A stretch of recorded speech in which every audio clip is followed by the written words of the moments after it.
inside out or say near every muba. Absent for now, che aqua pro abesto yembion, ye better trade yampon yankopon as say pe na ayana dom na wode yankwa asa a chain. In me says sene when ye adin ye was in. Sarah na monso onimo adi ye. Kote munara yenu is ya Marco Sempano. Yaye edisiano mako enum na otwi no yepese no hwe ne to so ensiano atifia asem no ose nia efri mu eba yetwe ho abasisia.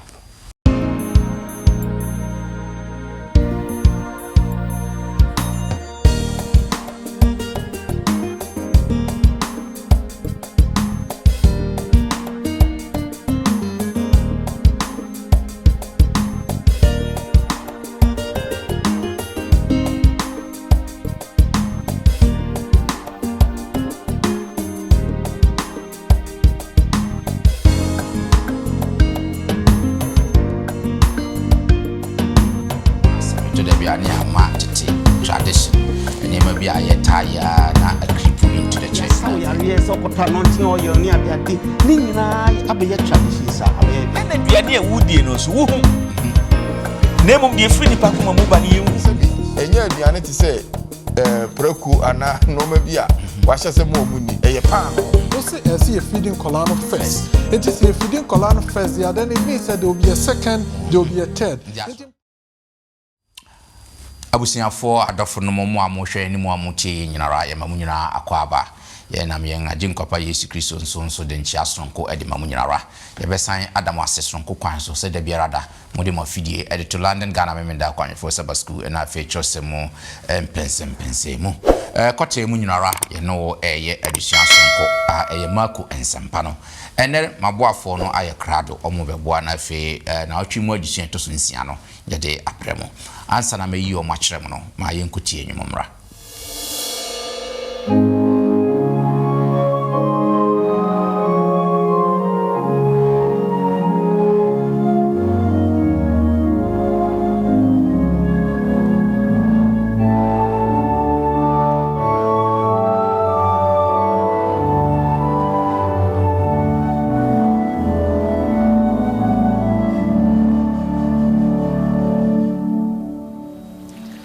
Oh,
nyumtufo koyase enuma omode abrayin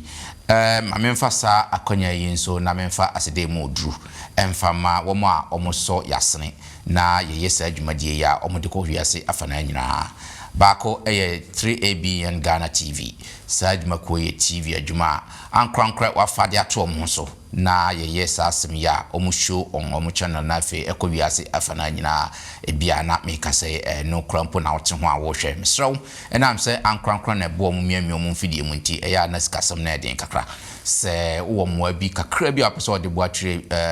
ya 3ABN Ghana TV are strew obo se one number ba be de mfoni na nifa na frɛ obibaje so sara na me kamfo ama Hope TV Ghana nso omo so mfa sa adwuma de yi e de kɔwiase afara nyina omo nyina ya ankrankra adwuma wafa TV e de ato omo so sɛ omo de nkrofo bo sɛbe nsɛma mfa nkwaje dawurom no omo de nsɛma e bebrɛ nkwaje ho dawurom kwa na omo bɔ omo nso sɛ wo bibi kakra de bɛboa Hope TV a straw fa omo number also na frɛ obi beth joso na fe kakra bia no watimi e de aboa Hope TV ne ma memfa mani nkyerɛ fidua mu hase na menyi omo ba bɛboa me wo dwumadi mu mfa nkyerɛ mo me de mo somfo Bismarck Mensa ende ye ho adom mesan wo Elder Hansen asamwa e kam ho ha Elder Hans ye mo akwa great me da se enense to nsafro watimi aba me ko manimo a Elder Isaac Osei afriye nso e na e kam ho no Elder ye mo akwa great da me da se ne ye to nsafro so watimi e be kai nsa wo ha na me ko manimo nso a Elder Kwabna kyerɛ nso e na e tiro no opini kyerɛ ye mo akwa great da se ye to nsafro watimi aba me ko manimo a Elder Dr. Alex Collins afanso eneti etron ho Elder ye mo akwa me da munyina ase se abusanfo ye to nsafrɛ mo no mo de obo odo abebo odo mu na se emfa adisia kunu ni sei emfa mbre ye disiafo ene abusanfo ba bia wo biara no katwani ahombrasie mu na ye ne openi kyerɛ emompaye enyankopon ni abankese wasem mu eni ebeba ba mu de ma won kunkun nyankopon me fa ya kuma ne ya adwene nyinara yes on fa ye no mu na on kasa mfa ye mu na etiefo so etie so won kunkun na yom kuma so adwuma omu nyina so agye wasem atum edapa enche na edufie mu wasem nya yesu tumi ni ntimi nante wakwanso Christus di mu nti amen good observe for say me di kankan abusian ya bedru ne etoso ensian fa last week na ye hwe ne etoso enum no na ye hwe nsankyerene ahodo a Yesu Kristo ye no wo Galilee tade no ho na kwasem ne sesa adusian na ye adusian na emu odupa ye hu Yesu Kristo ne tumi a otimi kasama asrochi eyeko ne tumi a otimi kasama ahohommone a na hye obi mu for many years na etumi etuko ne tumi a na onam kwanso kosan obi yare na ma bi de nsa ka no na mfie du mienu a nmuja tunu no otimi nyanya na yaresa ne tumi a Jaros ba no owuda mpaso Yesu Kristo de nsa koka no na otimi nyanya yaresa na ni nyina mu no yehu se na bibia ansesa ye de na asesa ye se Yesu Kristo ababra bono enti enim situation a o find yourself now na ye kan say ma Yesu Kristo mbrabra bono bibia ansesa doctor na ye nsesa no ye nsesa ahwe na so yare na ye se ebekun no obesore anante because Yesu ababra bono that's how it here and ye toa yen adisua no so na fe ya hwe another aspect of senior mark present Yesu Kristo first of all ye hwe okwanya Yesu Kristo fast na atete nsenda ho bia na omo ye enisene nas ene nasembo abra na okwanya ofa so eyi efiri honomo abra wanse bibia na fe hwe Yesu Kristo tisi ta ni Sodom na oni oba bi nya nkitahu na hwe gidi oba no nyaaye ene ne epie mu efiri na fe nso ya hwe no kwasama ewo mu se Yesu Kristo ampa na oye ahwade de nanso na ahwade no enya ade na eno ne hia no pa se obenya nkwaje ama wokra eno na na ehia Yesu Kristo pa ni nyina ye ba behwe wo sa adisuan mu maboafo no ba beboa na fe ya dosuruso adisuan we na fe ye mfambra na wiye no na yatimi asua enema bebre afiri mu tise na de bia ye no wo Sabbath school ano afa woni bia fa atwerosem no ya bia na wonso abie ya kan announce wakan na watimi adi adisuan na chi se na nyina ye wie na nyina timi anya emu enti ase yanhwe yenka abosem no ye fa free Mark chapter 7 verse 15. Mark chapter 7 verse 15. Say opening hands and wire cradwa. Marco eti enson kichemu dunum. O say Ribiera ni onipa ho a ekonimu a ebetumi egu ne ho fi. Amen. Amen. Good. Ye betwe nkabosem no ye to aso no ye be ba behwe nkabosem no mu ye to aso no ye bebam na afi yetimi adusudusu no but for now no ye ndi kan hwe onipa tetesem ahodo ne onyankopon ahyede ahodo a ewo ho na ehwe se ne Yesu Kristo eti dealing with this kind of situations. Mark chapter 7 verse 1 to 13. Enyema bi sisi wo ho no ye ntie emu nsem kakra na afi ye nkasa ho. Mark chapter 7 verse 1 to 13. Marco 18 son no. I say. Na Pharisee ne akrefo ne mu bi no mo a wo free Jerusalem ba bi hia ne nchen. Na wo hunu na suafo no se wo de nsafi ene se nsa a wanhohoro edi pan no. Verse 3 no. Na Pharisee ne Yudafo nyina se wanhohoro won sa yi a wonidi. Efiri se okura mpanimfo atetesemu. Na se wo free dwa ase ba na wanhohoro won ho a wonidi. Na noma pi keka ho a woje se obekutemu. Nkruwa ne mpodo ne kobre mfrafrasem sen ne namu ho hohoro. Ena Pharisee ne akrefo no bisa no se adenti na wasuafo no nni mpanimfo atetesem so na wode nsafi didie na obua se won se edise ya Isaiah she mo munyatwemfo honkom se de watwero se omanyi di wano na idimini na wakoma de atwe afiri me honko akirichiri na wosore mekwa na wokyerɛkyerɛ nsɛm a nipa ahyehye na moagya nyankopɔn ahyɛdeɛ kura nipa atisisɛm mu na ɔse wɔn sɛ mofa nyansakwan so po nyankopɔn ahyɛdeɛ sɛdeɛ ɛbɛyɛ na mobɛdi mu atetesɛm so na Mose ka sɛ di wagya ne wonani ene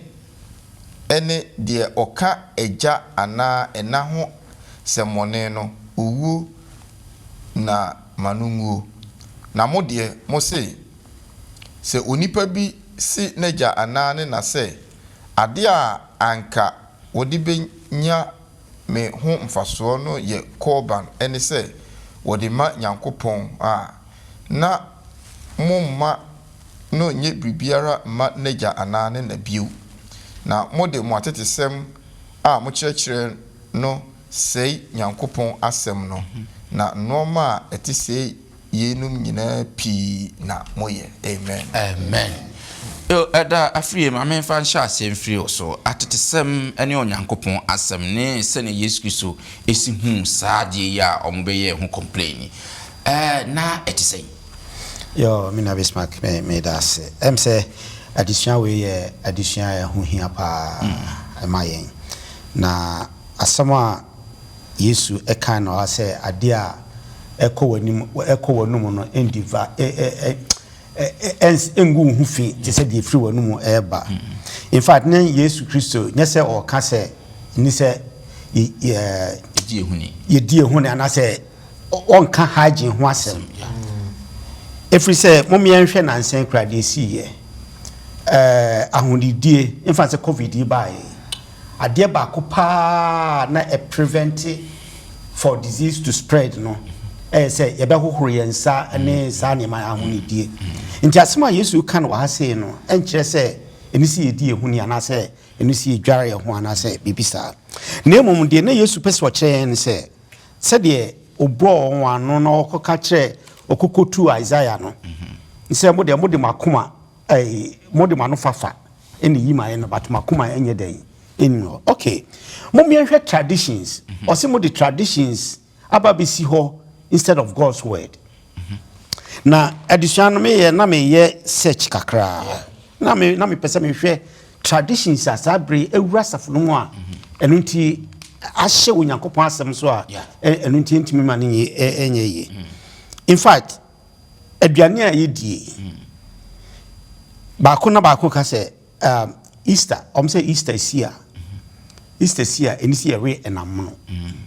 if you say Yesu e di nipadua ayede abo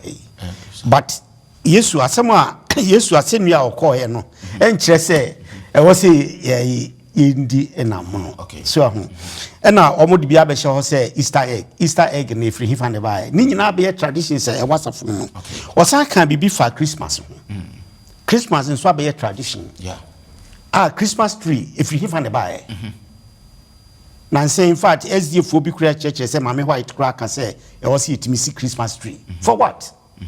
so on sanima we nyina abe den abe hye tradition mu che say kutia wo Yankopon asem osan kan bibi fa ye weddings aye tradition. That's right.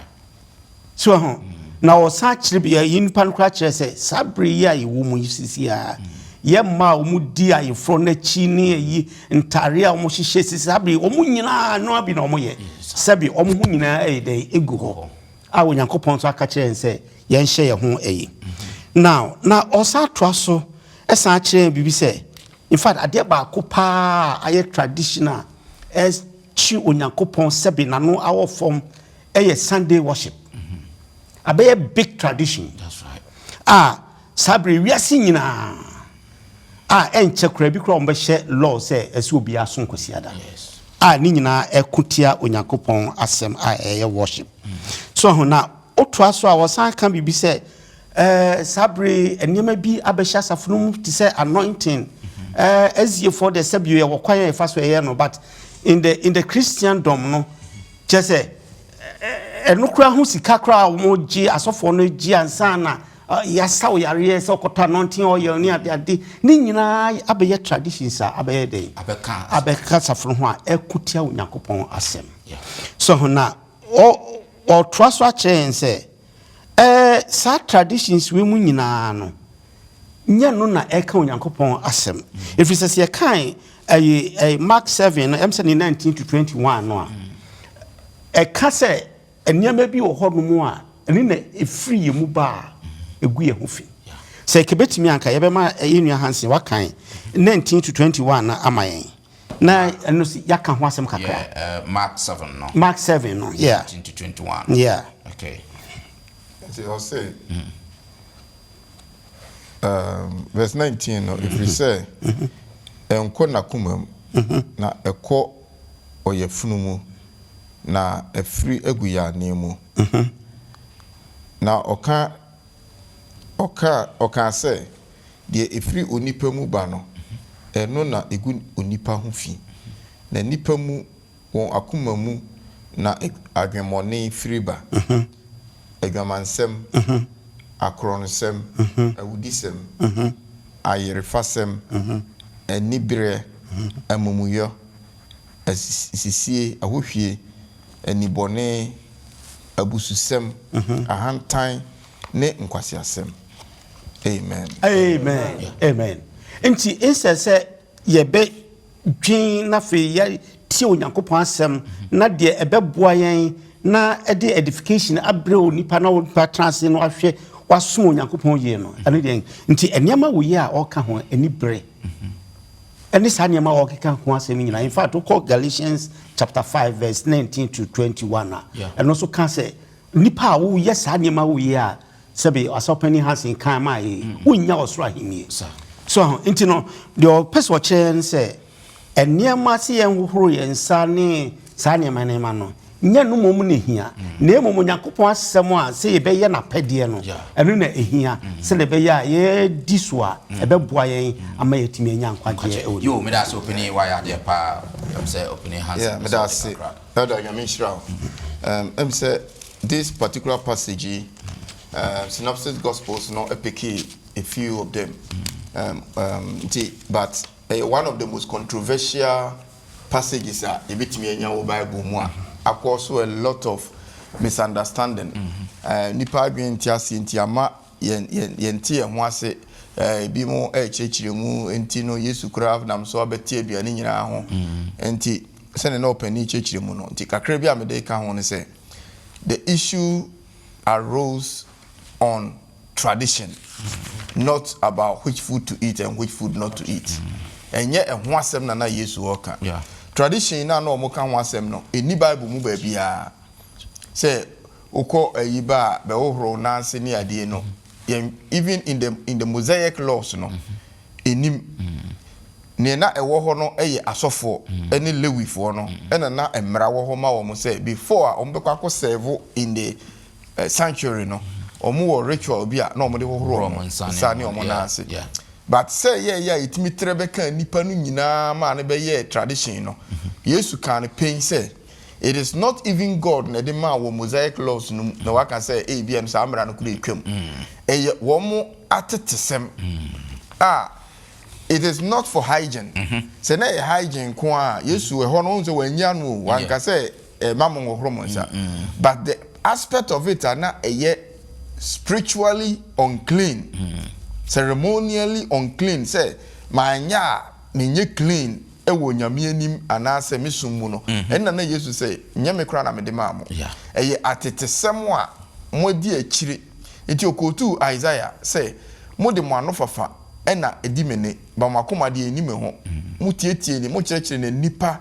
akyerɛkyerɛ na modi tetesem achi. Enti ne na Yesu pese o kire ne say, aduane na no omudi no sabi enya aduane te se preko ana no ma bia wa hyese mo omuni eye paano keke esem na no woka eti English no there was a questioner writer no edema say was it he using it to purge all food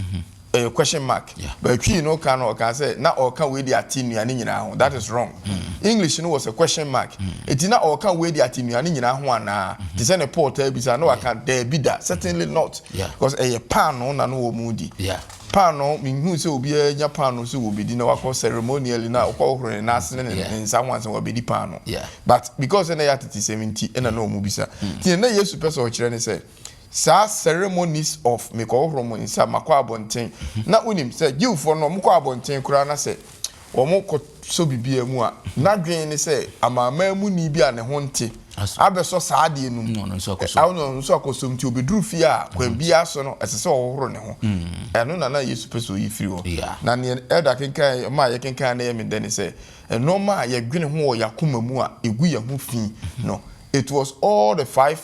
6 commandments no and obobo so ho no de kakra san ka ho and the first part no e abosonsom ne no man so oto aso ko wi a o say enunti mo de makoma and na afri nyame ho no kire say the first 4 no so nyame kan ye no so ye ni so in effect no Yesu kire say ye ni 10 commandments no so na ye bu so a what we are doing is say ye gu ye ho fi na no na ye bone na mbom say yang ohoro ye nsa na ye di pan no na nuane bi no ceremonial uncleanness no Jesus say nya no ne hia but en kire say sabi ne onka say fako mu no necessary with the ko mu that is not the meaning of the test great madam ase abusiafo yegusuara ye hwe yen addition se ne mpenifo eboama ye hwe no afi yen hwe ensa a ehote ne anase akoma a emutie no se ne Mark Ademaye no Mark 7:14 to 19 no I think say 19 the hands are kind of as part of elder explanations no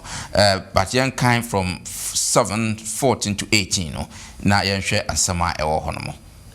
na ofre nkrofuko no nyina ba ne nkyɛnse won sɛ mu nyina muntie na muntie ase bibiere ni onipa ho a ekɔ mu a ebetumi agu ne ho fi se obi wo aso a ode betie a ontie na ofiri nkrofukuo no nkyɛn be fie no ne suafo no bisa no se ebe no ase na ɔse won se monso muni nti ase sei monhunu se ade bia efiri onipa ho na ekɔ ne mu na no ntumi ngu ne ho fi ɛfiri sɛ ɛnkɔ n'akoma mu na ɛkɔ yɛfunu mu na ɛfiri agu yɛane mu ɔka wei de te aduane nyinaa ho na ɔka sɛ deɛ ɛfiri onipa mu ba no ɛno na ɛgu ne ho fi na nipa mu wɔn akoma mu na adwemmɔne ɛfiri ba nea ɔbobɔ so no adwamansɛm korɔnosɛm awudisɛm ayerefasɛm anibrɛ amumuyɔ nsisie ahohwie anibɔne abususɛm ahantan ne nkwaseasɛm ne bɔne nyinaa firi onipa mu na ɛba na ɛgu onipa ho fi. Amen. Great. Mame ko opani kyerɛ hɔ. Opani kyerɛ asɛm bɛn ɛna Yesu Kristo kan wɔ ha na sɛn na yɛnte saa asɛm yase. And say this is the point here. Afei na Yesu Kristo atetesɛm ne amansɛm na ahyɛ Israelfo no so a na ɛmo mu ntimi hunu Onyankopɔn ɛno onyam no yie no Yesu Kristo tackle. Yeah. Uhwɛ de sua na ban so far. We are filled with tackle traditions. Na it's interesting say ekofa aduane so. Say mo hohoro mo nsa. Yes. On say wo mo yɛ saa de na na fei the object here and I say objective lesson na me pese wo kyerɛ wo mu eba ahonidie ene sɛ de ye betimi de ye koma asom nyame no mo refi ɛninti wo mo koso de eniema bi betwitwim sɛ wo kwabonten ba cap kura de didie no ensom wode no msuo no nsom wo chansi ade bedidie ensom gye sɛ wo mo special way a wo de kokoro wo mo nsa. Yes. We related to nkwaje ho ben emfa nkwaje ho hwe Yes. ena aduane a wudie no so wo hu na mum de free nipa koma mu ba ne yehu. Yes. That is where na Yesu Kristo ne concern wo. Yeah. Wo se mo de mo hohoro mo nsa na mum de free mo koma mu ne mo adwene mu ba ne de ono Kristo mo gire ho na no wa hedai wo hu na it was interesting say tama wo mu Kristo Yesu ne nkrofo nse Yesu womo anko asuafo no ho Yesu won womo koe o si adenti na won krofo yi ade be na gise wo mutirim what was the motive womo po Yesu Kristo no akomite no ho no womo nya bibi di akokristo no. Yes. Womo anko no krofo no ne krofo de say bodi animu ni asem na emomo masa no odi mu animu a wo fight against our traditions no ono ne hia no enti wono ho no mko na senka me na me a medidi ama horo mensa ka be ba mo begusam se ade no ahoro wonsa we de wotwa me ho na ne masa no omo ne nam no ono ho na mko enti the motive behind na ne se na Yesu Kristo hu wo matetesem no was it was so many say wo mo kro mo nkai womunkai bibia we bia tradition enti na ma Onyankopon character no a say efiri akomamu ni adwene mu ba no enkrofo na adwene firi so na emum they were more concerned about themselves say ye dia me ye dia tomra na aha ne say ya de suawo spiritual lesson na ne wo mu no mo ye firi ho. Yes, Kristo refer to adwene fi say adwene no ene akoma no is the seat a ho the decisions are made. That's right. Enya duane ehudie ne make decision ma na emum de be firi wonu mu aba no eyade a wadwene ho wosusu wo akoma mu enti se wo kato ho no mu a eduane a obi di ye egu no ho fi no yenkai ne ne 10 years time na enso asem a wo kato ho no 10 years time no obi be kai sa. This is where na Yesu Kristo person ka kire wo say de ebo ye ne nyina no mo de gu meja enhyehyeye power de ma ye Yesu Kristo anka ceremonial laws Mose mra no obe de bia no refer was he watchro say Mose mra say no refer wo mo how can he at this time at this point in time say de me ne meja ahyehya ma mo no ye ba be gu so ahonidie ahotie no health lessons no Yesu Kristo was more concerned about it. That's right. If you say yenya ye hotie a ebetimi anya seed adwene a emuda ho de adwene ye benya koma emuda ho de adwene eni nti wode ba wo say na wo touch no na it was all based on tradition ede na meye na wo be hu mi say me ede be na me enti eno na Yesu Kristo wo kan wa say what did Jesus say causes contamination of the heart of a person the free makoma mu ba the free manu mu ba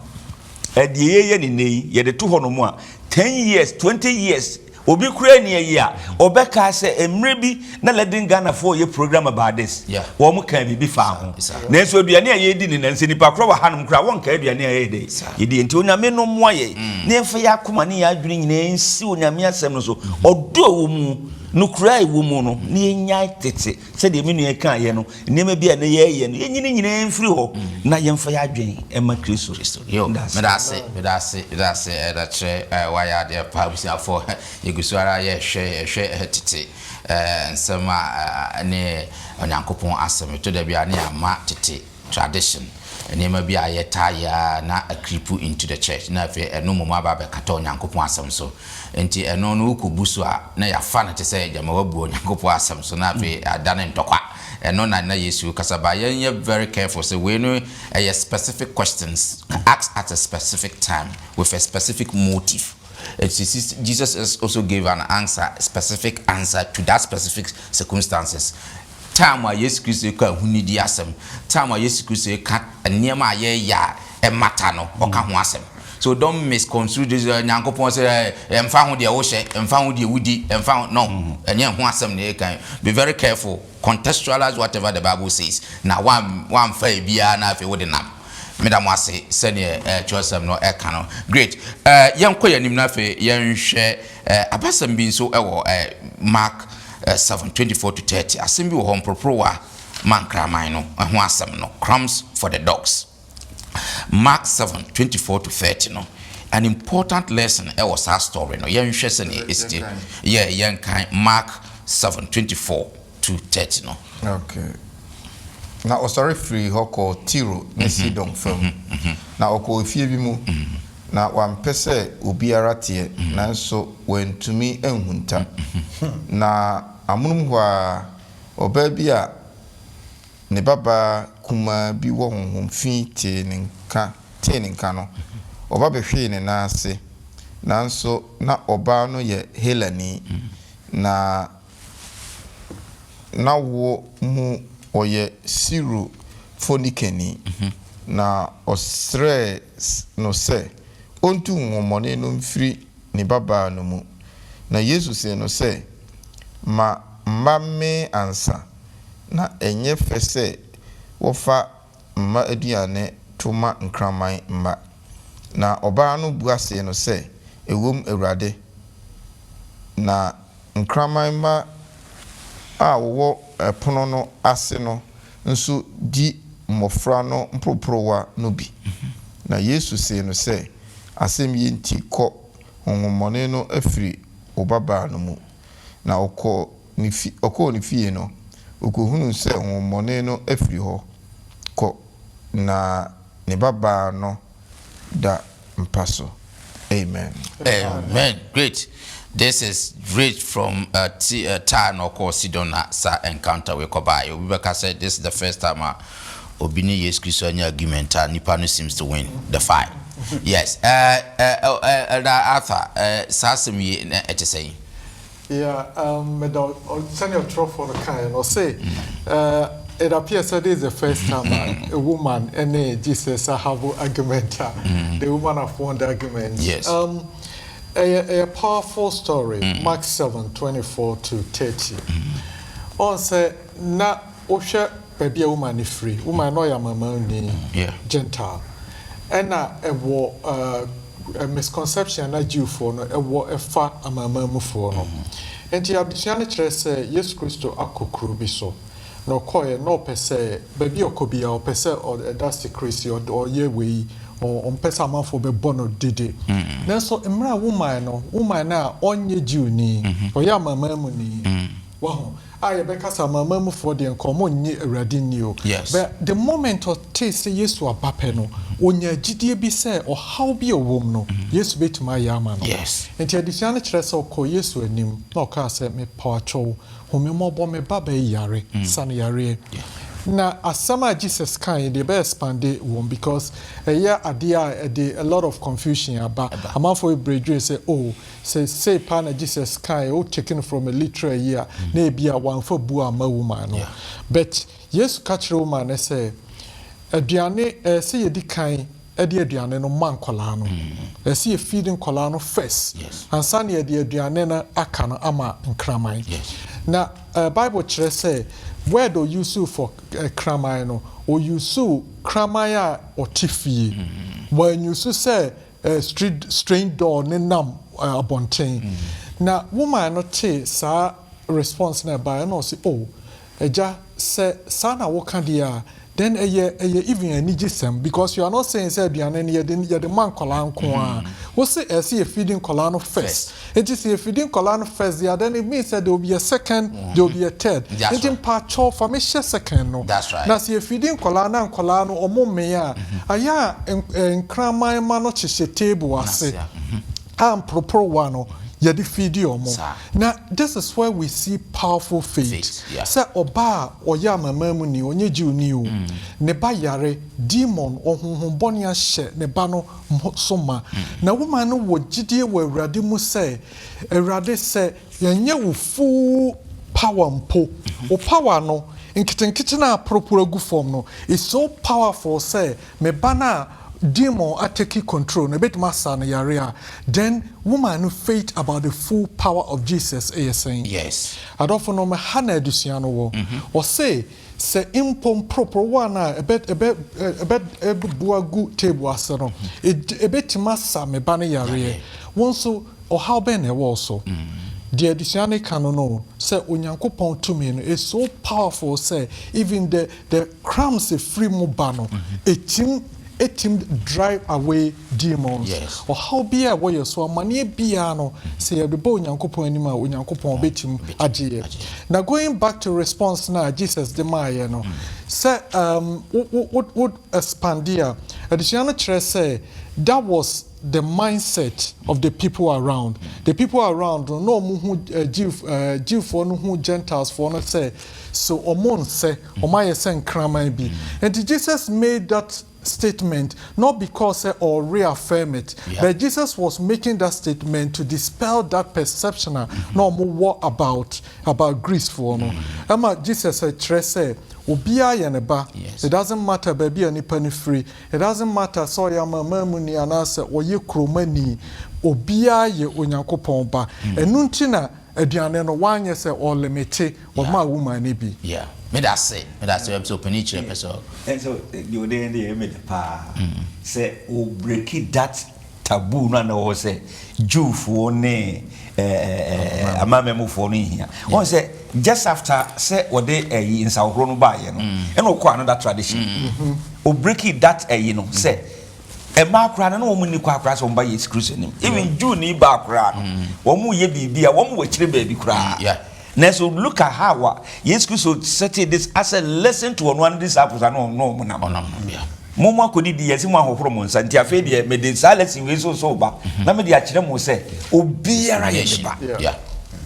eni ti wo kan o yes adi me ense suafo ni gina hono mo no wo madwum de na efo wo madwum de wo ma ne nim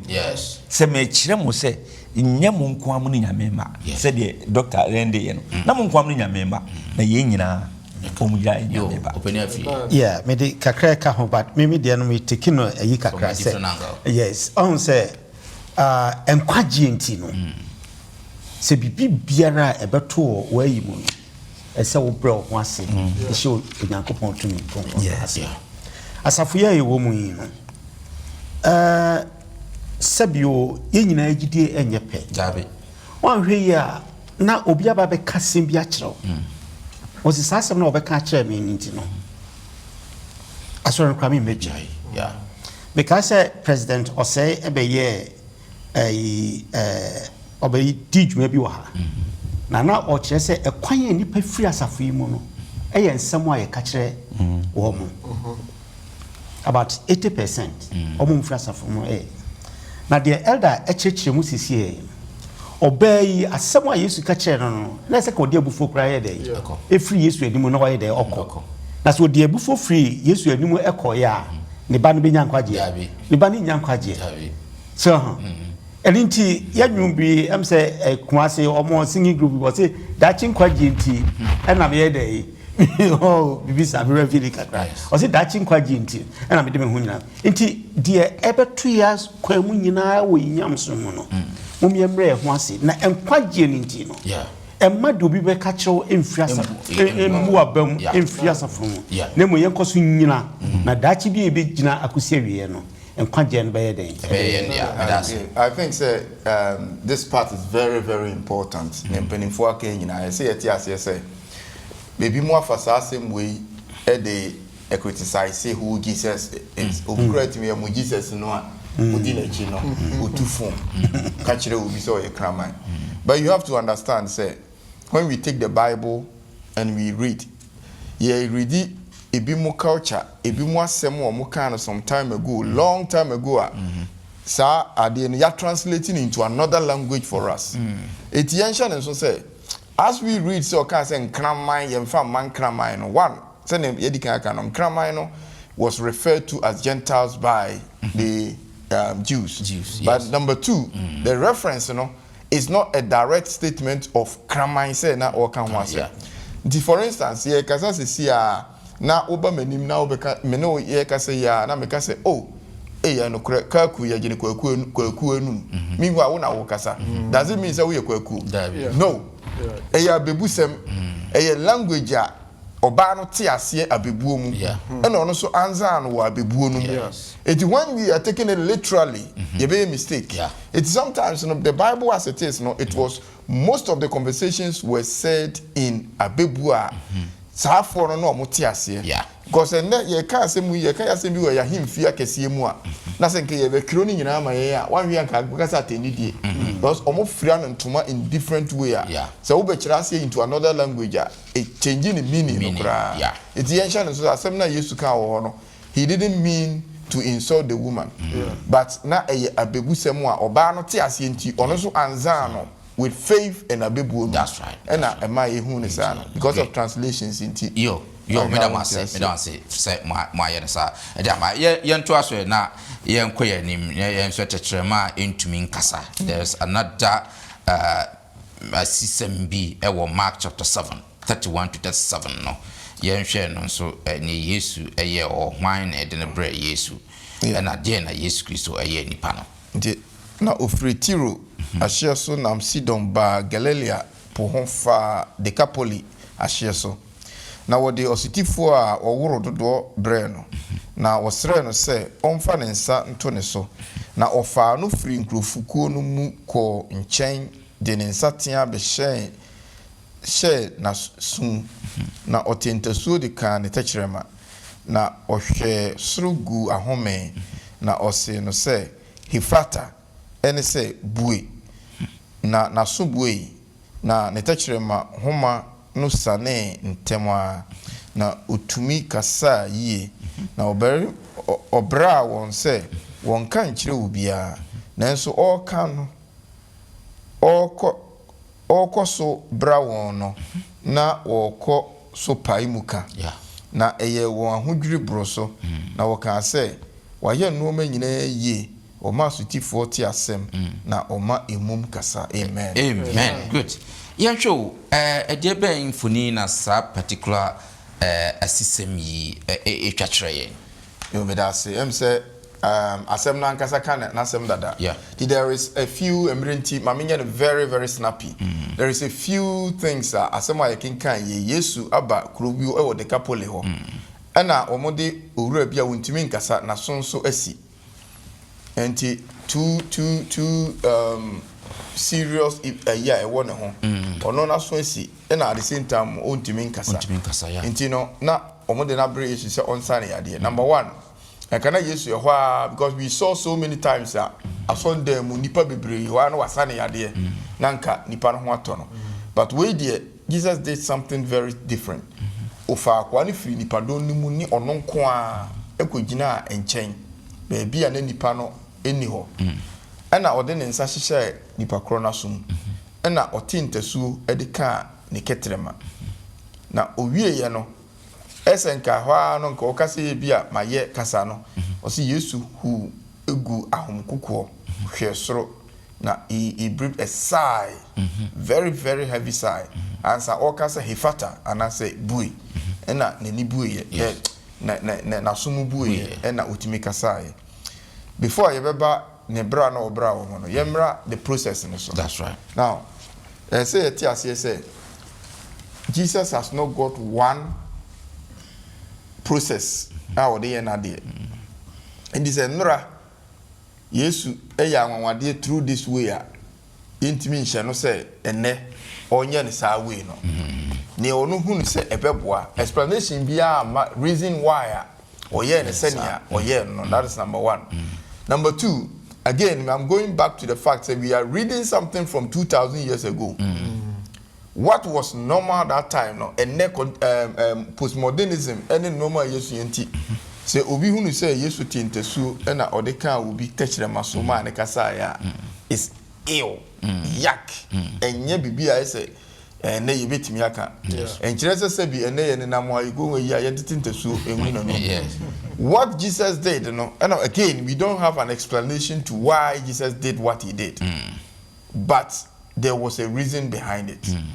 Ni nyina ne say ni etia Yesu egu ahomkokọ ehwe surugu ahomkokọ no eye say se mohwe ne so Yesu ayaresa wo sa ye nyina no nipa ni nyina ba omuhia honamu ayaresa physical healing but if or the nipa no first eye spiritual healing. That's right. Tiura na yede ne beto na nim fira dan ne so bae no no wo hia se obesori but odi kan de ne bo na eche no yeah. Maame no obeso na tade ano no Yesu esa na yade honhum mu ansa moja no etwa physically eti we so Yesu ahonkuko no gu ye no the commentary na ba ye ne say Yesu hu say no matter what he did egum say only limitation bia but no one limitation. Yesu limitation o one say egum say nipa kro no ewo chance say obenya yaresa de nanso the chance say odibegi na die na wadi na chi ana say watie ne Yesu beka after that no. Jesus has got no power over that. That's right. Ontimi enforce ma wonyini ni. Yeah. Enunti eho na bia ogu ahokoko say akwai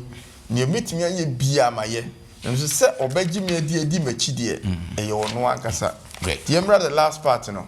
o share no say ma on munkan kire obia eso oguso share no kra no na o tiatim. How many times na yenim say nyame ye bibi maye a esese ye mani party Yesu ambra ne say mankan kire se jai nanso ehɔ no nti o share no say on kan kire obia ne say owura ne hu so ne ne Messiah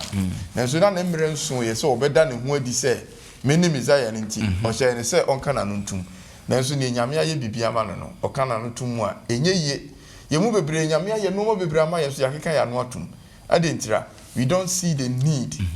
the power nyame di ama ye no spiritually we were asutifo na ye intimi nkasa so nyame adum nti wasaye yare ne dia yenka mama ansante again for the fact say kura de Yesu ayi ni Messiah ship no adi no afi kura na ese ye bone da wuru kase because he say the ombra yensema yenka